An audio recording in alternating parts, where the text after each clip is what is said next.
aliyepewa hikma bila shaka amepewa khairi nyingi.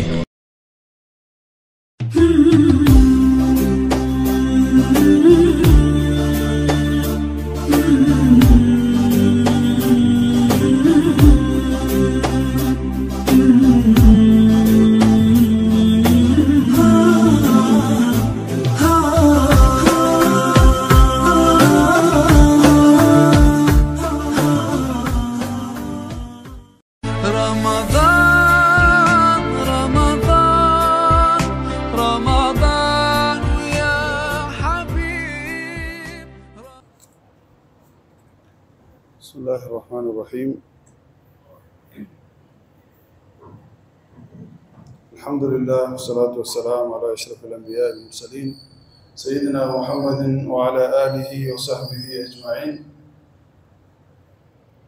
الحمد لله tumefaidika na darasa la tafsir na mengi ulioelezwa, na ilikuwa pia tusikie sera ya Mtume sallallahu alaihi wasallam kama ndio nafasi yake, lakini kwa sababu ya udhuru inshallah tutaendelea na maudhui mengine ambayo yahusiana na mwezi wa Ramadhani.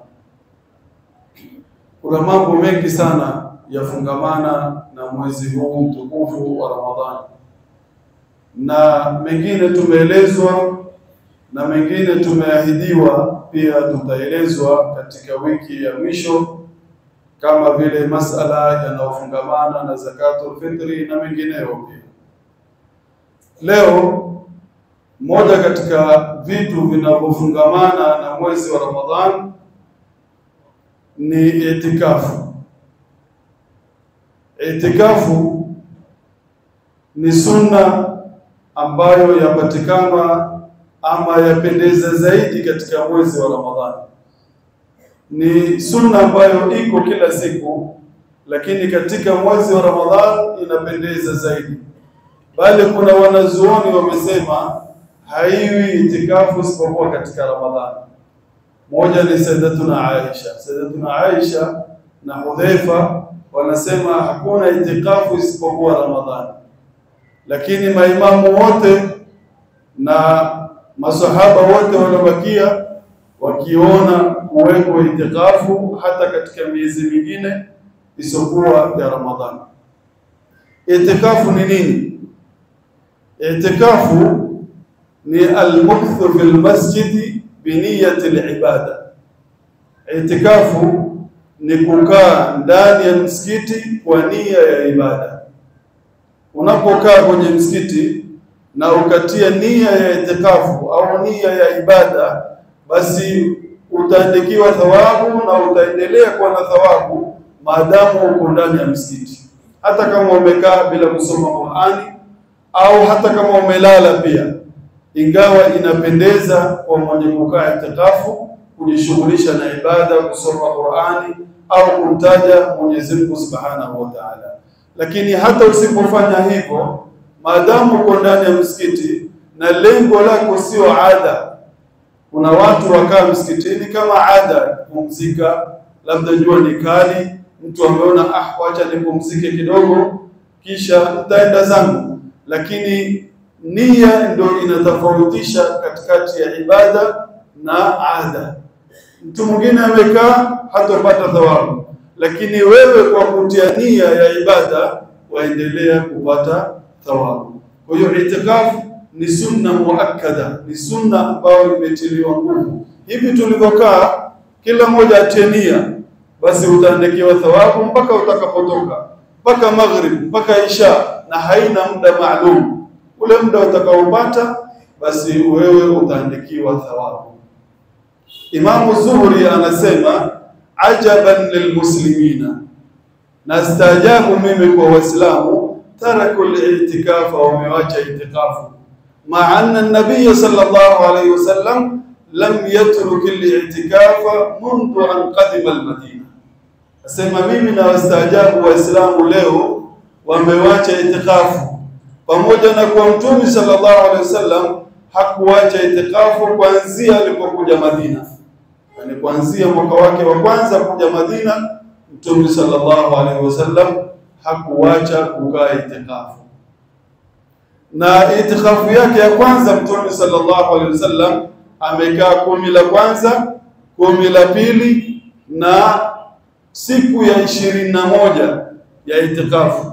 Alikaa 10 ya kwanza, 10 la pili na maswahaba wakakaa pamoja na yeye. Siku ya 21 ilikuwa atoke katika itikafu. Kwa sababu itikafu kama umetia nia ya kukaa siku kadhaa lazima utimize. Kwa sababu itakuwa ni kama nadhiri umeweka na umejifaradhishia kukaa siku fulani. Sasa Mtume sallallahu alaihi wasallam akakaa siku 20. Siku ya 21 akawaita masahaba. Akamwambia mimi leo ndio nilikuwa nitoke kwenye itikafu. Lakini nimeoteshwa na Mwenyezi Mungu Subhanahu wa Ta'ala na nimeona kuna moja katika hizi siku mimi nasujudu kumenyesha mvua na nimesujudu kwenye udongo, na huo usiku ndio nimeambiwa ndio Lailatul Qadr. Na usiku kama huo haujatokea katika hizi siku 20. Kwa hiyo yoyote atakayetaka kuendelea pamoja na mimi mpaka kumaliza hii 10 basi akae pamoja na mimi. Masahaba wakaona hiyo 10 pia wakae pamoja na Mtume sallallahu alaihi wasallam, na fi'lan ilitokea siku kama hiyo. Masahaba wanasema tumeingia msikitini, kulikuwa hakuna dalili yoyote ya mvua, lakini alfajiri ukanyesha mvua kidogo, na Mtume sallallahu alaihi wasallam akitoka kwenye sijda tumeona udongo kwenye paa lake la uso, tukajua huo ndio usiku wa Lailatul Qadr. Kuanzia hapo Mtume sallallahu alaihi wasallam akawaambia masahaba haya, mimi nimetafuta 10 la kwanza na 10 la pili, lakini kuanzia sasa mtu akitaka kutafuta Lailatul Qadr atafute katika 10 la mwisho. Kwa hiyo itikafu yake ikawa ni 10 la mwisho peke yake Mtume sallallahu alaihi wasallam. Mara nyingine aliwacha hiyo 10 la mwisho pia aliwacha, lakini kulikuwa na sababu. Alikuwa Mtume sallallahu alaihi wasallam akitaka kukaa itikafu anaanza kuanzia alfajiri. Anakuja alfajiri, akimaliza kuswali akasema haya niwekeni khema pale kando ya msikiti, amewekewa sehemu ya kulala kwake Mtume sallallahu alaihi wasallam. Baada ya muda akaona khema zimejaa kwenye msikiti, wake zake wote walikuja kuweka khema karibu na Mtume sallallahu alaihi wasallam. Mtume akawauliza, albirra aratunna, je, nyinyi mwataka wema ama mwataka huo ushindani wenu wa kike wa wanawake? Haya, fungueni khema zote, yangu pamoja na yenu pia. Maraisi kaiteni itikafu. Akaghairi kukaa itikafu Mtume sallallahu alaihi wasallam, lakini ilipofika Shawwal akalipa, akakaa 10 katika mwezi wa Shawwal, akalipa Mtume sallallahu alaihi wasallam, akakaa siku 10 ya Shawwal. Na hii ndio ulama wakasema yaweza ikapatikana itikafu nje ya mwezi wa Ramadhani, sababu Mtume sallallahu alaihi wasallam alikaa katika siku 10 ya Shawwal. Na katika ada ya Mtume sallallahu alaihi wasallam ilikuwa ni kulipa kitu kilichompita, hata kama kile kitu sio faradhi wala sio lazima, yeye ana ada ya kulipa. Wakati mmoja Mtume sallallahu alaihi wasallam alikosa itikafu katika mwezi wa Shaaban, mwezi wa Ramadhan, mwanzo wa mwezi wa Ramadhan alikosa. Kwa hiyo alilipa Mtume sallallahu alaihi wasallam. Baada ya hapo mwaka uliokuja uliofuatia akakaa mwezi mzima, akasema 10 hii ni ile 10 iliyopita Ramadhani iliyotangulia. Kwa hiyo katika ada ya Mtume sallallahu alaihi wasallam pia ni kulipa kitu kilichopita. Itikafu inatakiwa mtu akiingia msikitini asitoke ila kwa sababu ya udhuru. Kwanza, kama tulivyoelezwa hapa, ukikaa itikafu lazima ujipange. Sio kila mmoja anaruhusiwa kukaa itikafu. Kwa sababu gani? Kwa sababu ukiwa una majukumu, ukiwa una kazi, ikiwa kuna watoto wanakutegemea, ikiwa kuna chakula cha nyumbani hujapeleka, basi huruhusiwi kukaa itikafu, kwa sababu zile ni lazima kuliko itikafu. Na Mtume sallallahu alaihi wasallam amesema kafa bil mar'i ithman an yudayya man ya'ul. Mtume asema yamtosha mtu kupata madhambi kuwatupa wale anaowasimamia. Hufai kuwatupa watu ambao unawasimamia ukisingizia mimi niko kwenye itikafu, sitaki kusumbuliwa, mtoto ni mgonjwa, mimi sitaki kujua, mimi niko kwenye itikafu, ama nimeenda tablighi siku 40 ama miezi 4. La, hakuna hiyo. Mtume sallallahu alaihi wasallam ametufundisha kama wataka kuenda basi jipange, na ni sunna pia mtu kujipanga. Haya jamanini, chakula chenu hiki hapa, watoto na pesa kadhaa, ikitokea dharura yoyote mimi naenda kwenye itikafu, usinitafuta. Kama vile Mtume sallallahu alaihi wasallam, mpaka hata wake zake Mtume sallallahu alaihi wasallam anawaaga na anachukua ruhusa kwao, anamwambia jamanini, mimi hili 10 la mwisho unisamehe, naenda itikafu, nampa Mwenyezi Mungu Subhanahu wa Ta'ala hizi siku 10. Na katika itikafu huruhusiwi kutoka kama tulivyosema, ila kwa dharura. Na ukiwa umetoka bila dharura, basi itikafu yako imevunjika. Ina maana ukirudi utie tena nia nyingine ya itikafu. Dharura ni kama pengine pale msikiti ulipokaa itikafu hakusaliwi Jumaa, ni dharura utoke uende kwenye msikiti na usaliwe Jumaa. Ama umetoka kwa ajili ya kula kisha ukala ukarudi, bado itikafu yako iko. Yani umekaa sasa hivi kisha maghrib ukaenda ukala tu ukarudi, bado wahesabiwa uko kwenye itikafu. Na fadla ya itikafu, Mtume sallallahu alaihi wasallam asema man yatakafa yawman lillahi, mwenye kukaa itikafu siku moja kwa ajili ya Mwenyezi Mungu, ab'ada Allahu bainahu wa baina an-nari 3 khanadiq. Sema mwenye kukaa itikafu siku moja tu kwa ajili ya Mwenyezi Mungu, basi Mwenyezi Mungu atamweka mbali na moto wa Jahannam kwa masafa ya khandaki 3. Khandaki moja anasema bainal afaq, khandaki moja ni kama mashariki na magharibi, na ya pili kama mashariki na magharibi, na ya tatu kama mashariki na magharibi, kwa ajili ya kukaa tu itikafu kwa ajili ya Mwenyezi Mungu ndani ya msikiti. Kwa hiyo itikafu ina fadhila kubwa sana, na ameulizwa Mtume sallallahu alaihi wasallam asema fa innahu ya'kifu dhunub, sema itikafu hii yavunja madhambi, yani yasamehe madhambi. Ukikaa itikafu basi wasamehewa. Man itakafa lillahi imanan wa ihtisaban ghufira lahu ma taqaddama min dhanbi, mwenye kukaa itikafu kwa ajili ya Mwenyezi Mungu na kwa ajili ya kutafuta thawabu, basi husamehewa madhambi zake zote zilizopita. Kwa hiyo mwezi huu mtukufu wa Ramadhan inatakiwa kwetu sisi tukathirishe kukaa itikafu.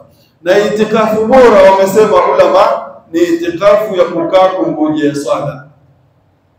Yani wewe kama ni adhuhuri uje kabla dhuhuri, na kama ni alasiri uje kabla alasir, na kama ni maghrib uje kabla almaghrib, kama ni isha uje kabla alisha. Kwa sababu gani? Kwa sababu utakuwa umekusanya kati ya baina ya itikafu na kungojea swala. Wa innal malaikata la tusalli ala ahadikum ma dama fi musallahu. Mtume sallallahu alaihi wasallam asema na malaika wanamuombea msamaha mmoja wenu maadamu amekaa katika musalla, yantadhiru swala, anangojea swala, bali anaandikiwa thawabu ya swala maadamu swala imemfunga pale mahali. Yani wewe swala ndio imekufunga, mimi nangojea swala, basi wewe andikiwa waswali hata kama wewe umelala. Kwa hiyo itikafu ina fadhila kubwa sana, na hikma yake na lengo lake ni kuwa na faragha na Mwenyezi Mungu. Ikiwa wewe una mpenzi, basi wewe utapenda kumpa wakati wako, na ikiwa umekaa na mpenzi wako na umpatie wakati, ataudhika. Wewe umeniita kutoka nyumbani, alafu angalia TV ama waangalia simu ama uko busy, mimi wacha niende zangu. Kwa hiyo hikma ya itikafu ni kuwa na faragha na Mwenyezi Mungu, moyo wako ufungamane na Mwenyezi Mungu.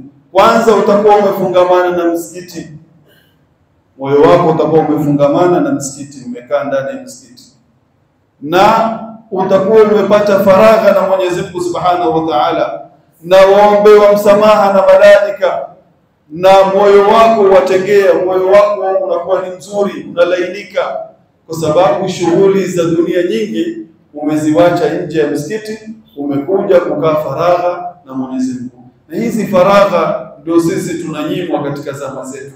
Watu sasa hivi tumekuwa hatuna faragha. Hata ukiwa ndani ya nyumba yako, basi kuna watu zaidi ya 1000 umewasave kwenye simu yako. Huyo atakusemesha, huyo atakupigia, huyo atakutumia message, kama vile wewe umekaa na watu, umeweka watu, umeweka hapa kwenye simu. Kila mmoja atakutafuta, huyo ana lake, huyo atakutumia message, huyo atakuflash, huyo atakupigia. Kwa hiyo hizi faragha ndio sisi tumenyimwa, na Mtume sallallahu alaihi wasallam anasema ni'matani maghbunun fihima kathirun minan nas. Mtume asema neema mbili watu wengi wamenyimwa, wamepunjwa, wamenyimwa sana na hizi neema mbili: as-sihhatu wal faragha, afya na faragha, time. Ile faragha ambayo uko nayo, basi angalia kitu cha kufanya, mtaje Mwenyezi Mungu Subhanahu wa Ta'ala, soma Qur'ani, leta istighfari, msabbih Mwenyezi Mungu, msalie Mtume sallallahu alaihi wasallam. Hizo faragha ndio zinazohitajika kwa Mwenyezi Mungu Subhanahu wa Ta'ala na afya yako. Wangapi wako vitandani, wangapi wako hospitalini, wangapi hawawezi hata kutingisha ulimi zao, wangapi hawana fahamu. Zote hizi ni neema, tutakuja kuulizwa na Mwenyezi Mungu Subhanahu wa Ta'ala. Inshallah Mwenyezi Mungu atujalie katika watu wenye kustafidi na faragha kama hizi na siku kama hizi, na mambo ambayo yanafaa katika itikafu. Kama tulivyosema, waweza ukalala, waweza ukazungumza, waweza mkapiga story, waweza ukala. Bali Mtume sallallahu alaihi wasallam alikuwa akitembelewa na wake zake akiwa ndani ya itikafu msikiti. Na maalasaf leo sisi kwanza wanawake hawaingii msikiti. Misikiti yetu hii wanawake wamenyimwa. Kwa nini sisi hatukufikiria angalau zile time ambazo sisi hatuna madarasa, wanawake wakaja msikitini wakakaa, hata wakitaka wapige story, wasome hizbu ndani ya msikiti saa 4, saa 3 mpaka saa 5. Wanaume hawako. Kwa nini wasiweke darasa ndani ya msikiti? Wanaruhusiwa wanawake. Na Mtume sallallahu alaihi wasallam ametuambia la tamna'u ima Allahi masajid Allah, msiwakataze vijakazi vya Mwenyezi Mungu, nyumba ya Mwenyezi Mungu. Al-asaf leo sisi katika mujtama wetu wanawake hawana nafasi ya msikiti, ila labda kama msikiti ina sehemu ya wanawake, basi hiyo pia wanafungiwa kama jela, hawana habari kinachoendelea. Mtume sallallahu alaihi wasallam alipokuwa katika itikafu, siku moja mke wake Sofia akaja akamtembelea. Mmoja akaingia ndani ya msikiti, akakaa na Mtume sallallahu alaihi wasallam, isipokuwa kukutana ndani ya msikiti hairuhusiwi. Wala tubashiruhunna wa antum aakifuna fil masajid. Mwenyezi Mungu asema msiwaingilie wake zenu mkiwa mmekaa itikafu ndani ya msikiti. Hiyo hairuhusiwi. Yule mke alikuja akamtembelea Mtume sallallahu alaihi wasallam, fatahaddatha sa'atan, wakazungumza muda wa saa mzima, wakapiga story, labda wamezungumza story zao mpaka ikafika usiku. Akainuka atakapotoka, Mtume naye akainuka akamsindikiza. Katika sunna ya Mtume sallallahu alaihi wasallam ni kumsindikiza mgeni aliyokuja kwako, umtoe mpaka nje, mpaka kwenye geti, alafu ndio urudi. Mtume sallallahu alaihi wasallam akatoka. Mara wakapita masahaba wawili, walipoona Mtume anatoka na mwanamke ndani ya msikiti, Wale masahaba wakamsalimia Mtume sallallahu alaihi wasallam, alafu wakafanya haraka kupita bio. Mtume sallallahu alaihi wasallam akawazuia, akawaambia ala rislikuma innaha Safia, pole pole, msiende mbio, ni mke wangu huyu Safia. Wale wakaanza kushtuka, waambia ya Rasulullah, maada Allah, ya Rasulullah, hatukukudhania vibaya ya Rasulullah, sisi wacha tu tuende ya Rasulullah. Mtume akasema la, inna shaytana yajri min ibn adama majra ad-dam, shetani apita katika mwili wenu kama vile damu inavyotembea katika mwili wenu. Kwa hiyo msije mkanidhania mkaniona ninatoka na mwanamke ndani ya msikiti, hamumjui ni mwanamke gani na ni usiku, huyu ni mke wangu fulani amekuja kunitembelea. Na hii pia yatufundisha mtu kuondosha dhana mbaya kwa watu.